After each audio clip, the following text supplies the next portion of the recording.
In this video, we're going to take a quick look at some common preflop odds. In other words, the odds of flopping a particular hand, whether it's a made hand or it's a draw.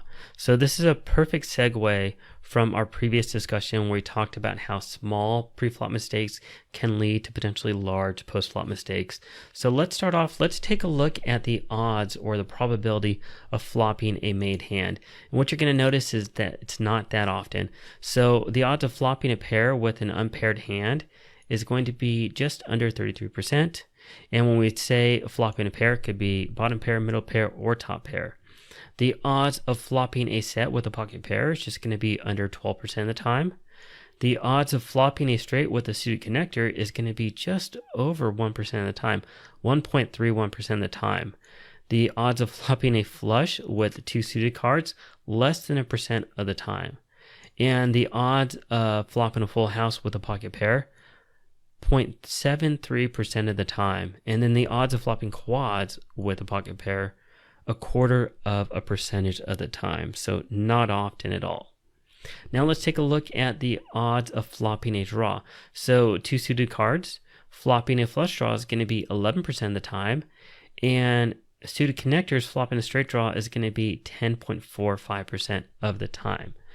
So getting back to what I was talking about in the previous lecture, when we talk about our loose, weak, passive type of opponents, they're not going to know how to play their draws properly. They're looking to flop a strong made hand.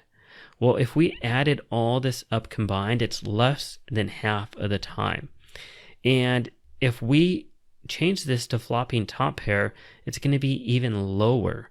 So I don't know the actual percentage off the top of my head, but I can imagine that it's probably going to be somewhere under 20% of the time.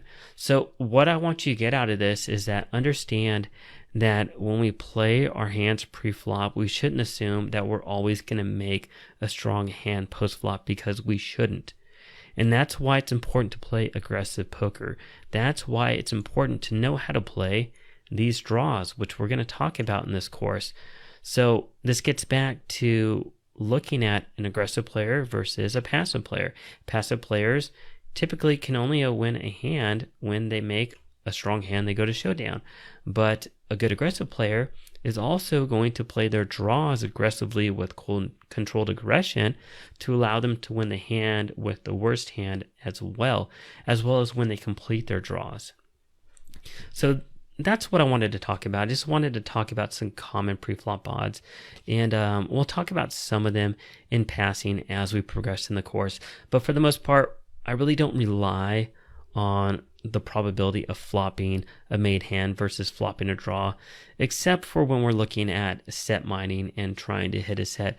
A majority of the time, there's other criteria that we want to look at, and I have a bullet point of criteria that I want to talk about in all sorts of different pre-flop situations in regards to what we need to look at.